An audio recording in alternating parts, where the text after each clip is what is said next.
Hey everybody. I hope you had a good day. I hope you had a safe day. Just wanted to give everybody a quick report. I did just get a notification from Jessica Maines. Thank you. She said that in the 300 block of Olympic Avenue in the city, there is a fire being reported. Not sure who that's attributable to. Not sure if it is Antifa or if it is local protesters. I will say this, that I do know several people in the city that are agitators. I've been associated with them to different capacities, and they haven't tempered down yet. They are still talking about keeping tensions escalated and certain actions happening. Now, whether that's legit or not, I have no idea. I just want to share that information with you guys to be able to be responsible with that. My guess is that Byron Brown did do a press conference today. I guess they arrested somebody. He was notifying everybody about that arrest, which was kind of interesting and ironic to me because Pullen Cars had said earlier in the day that nothing happened, that everything was just a rumor. So I guess Byron Brown and Poland Cars kind of need to get on the same page so that they don't contradict one another. I don't know what's going to happen tonight. I really hope everybody is safe. I know I'll be in the city. I'll have my phone with me, but if anybody hears anything or sees anything out there tonight, by all means, please share it with me. Share it with everybody. Contact police contact your police department as soon as possible if you do see anything suspicious. My thought was that these people were going to be out of here. It's a very short term memory. They do what they do. They get in and they get out, and they don't want to deal with it anymore. They're on to the next thing. So I'm really hoping that that's going to end up being the case. We had a press release downtown today with Steve Garrett, I believe it is, and Jim Ostrowski. They are the attorneys locally that are handling the lawsuit against the state. One, to allow residents in Erie County to be able to get guns at this point to protect themselves, especially from the rioters and the looters at this point. I want to say that Steve did an incredible job. I was doing it live. I do apologize that everything cut off, but Nancy Orticelli, she was there, and Dwayne, the candidate from the Libertarian Party, was there as well. He did a great job, but Nancy, very moving with what she had to say about mandatory vaccinations. Guys, that's where it's headed. New York State Bar Association has already put this forward. They're already talking like this is automatic, guys. Other countries, it's gone. COVID is gone. Other states in this country, COVID is gone. It's not even an issue. So this isn't about science, facts, or data, or research, or anything. This is all about money for Como. This is all about the establishment and entrenching Big Pharma even more. So we were there at the press release. It went great. Very encouraged by Steve, just a really, really intelligent guy, very well spoken, very articulate. I'm really hoping that he's going to kind of move into a situation where he's going to be a politician, because I think for our side he would be amazing. Again, very intelligent. So I was honored to be down there, joined by several people. Taylor Zablonsky, being one. Allison, somebody else. She came down with me. I got to know Allison a little bit more. Today was awesome. We got to walk around. In between, there was the press release, and then there was the Byron Brown's press release that took place, or press conference that he had, and he was talking about Juneteenth, and he addressed a little bit of what now with the pandemic, and he addressed a little bit of what was. He did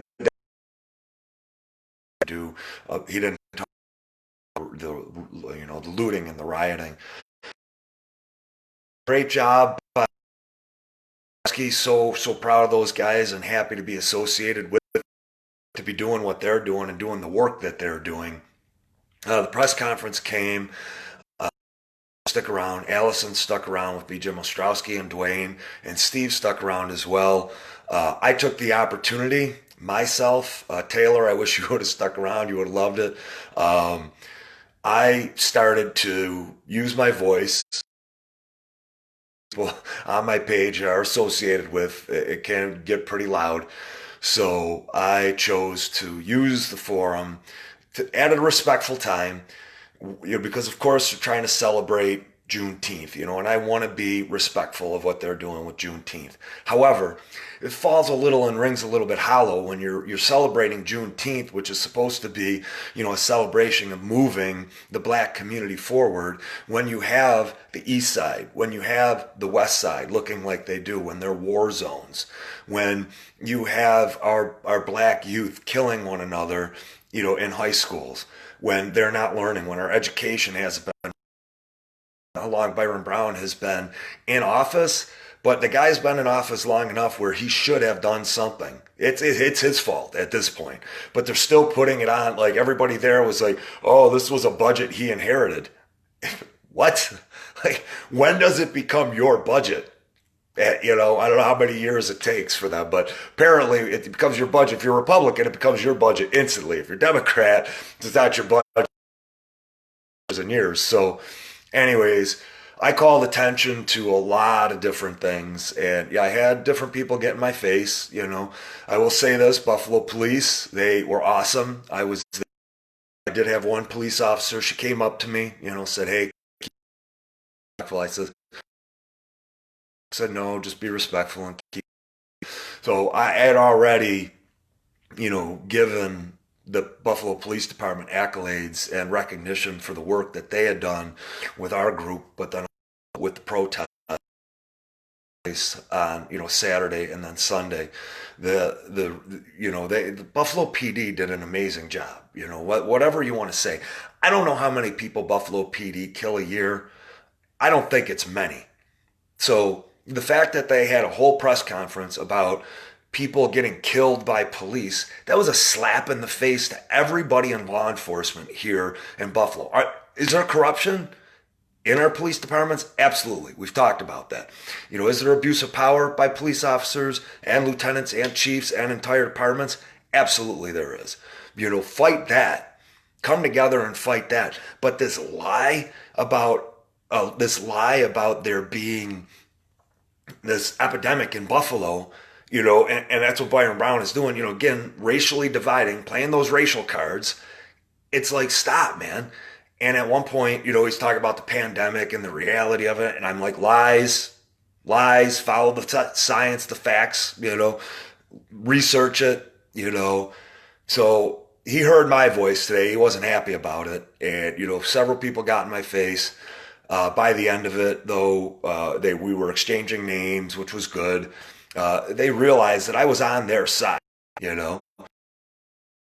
about,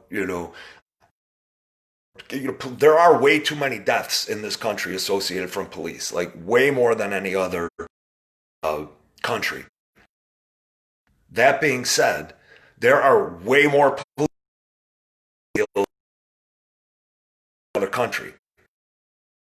It works both ways, and it is a problem. Do officers need de-escalation training? Yes. Do we need to have a better education system for our citizenry so that they can be better educated and understand their role in this world? Absolutely. I've been advocating for that for years.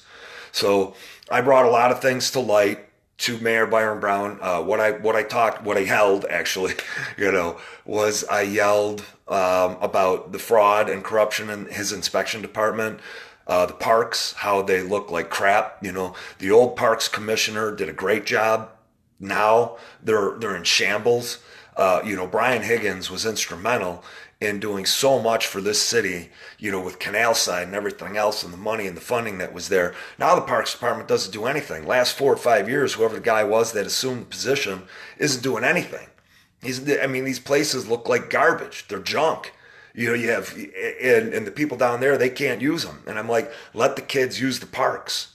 So, I got into home ownership a little bit. I got into the east side and the war zone that is. I got into A couple other items I can't recall right now, but uh, I definitely got into Free New York, Free Buffalo, We Are One. I yelled that. So, and then they all prayed. Everybody prayed. So they thought they saw me as the agitator, and then all of a sudden I'm advocating for everything that they are down there. And my friend, Big Hank, who I met downtown, he came and I was working and I was on a lift and he's like, hey, dude's like 6'3", 6'4", and his story is amazing. Big Hank actually, was instrumental in getting Juneteenth started here in Buffalo. So I'm like, I know all about Juneteenth, guys. I know it. I get it. I understand. So there was a prayer and I walked over and I kneeled down with everybody and I prayed with everybody. So they saw, hopefully, that all white people aren't bad. They say that, they talk the talk, but do they really believe it? And I have friends of mine that I was speaking with today that they're like, we're going to get ours, and these guys are thugs. I've played football with them. There are a lot of talk though, a lot of talk. So I just wanted to warn everybody, be careful tonight. Just these guys were saying that they are coming out. They're going to do more things. Whether it's legit or not, I have no idea. But if you do see anything, please let me know. I'll share it with everybody. Again, call police, contact police right away. I will be in the city, like I said. I mentioned that earlier. But mandatory vaccines are pretty scary, guys. What's going to be happening with that? So, do some research on that. Figure out what's happening in that department. That's going to be everybody, and whether you want it or not, there's not going to be any exemption. There is one exemption. It's a medical exemption. Certain subset of people genetically, I guess about 50% of the entire country, the entire world, or whatever. 50% are the subset of this genetic makeup that doesn't allow their body to process the vaccine, so they are exempt. So if you don't want to take these vaccinations, I would strongly recommend going to your doctor and getting that exemption because it's looking like it's absolutely impending with mandatory vaccinations. Contact tracing, new information on that was distributed by Brian Higgins today. Brian Higgins said that contact tracing isn't as bad as what they're saying, that it's not mandatory. Masks weren't mandatory either, and still technically they're not, but, we know how that's going. So, take that for what it's worth with contact tracing. Do your research on contact tracing. I have, the information that I got. It can be scary, guys. It can be very scary. They can quarantine you multiple times, 14-day cycles, even if you have kids, and they will take your kids and put them in foster care.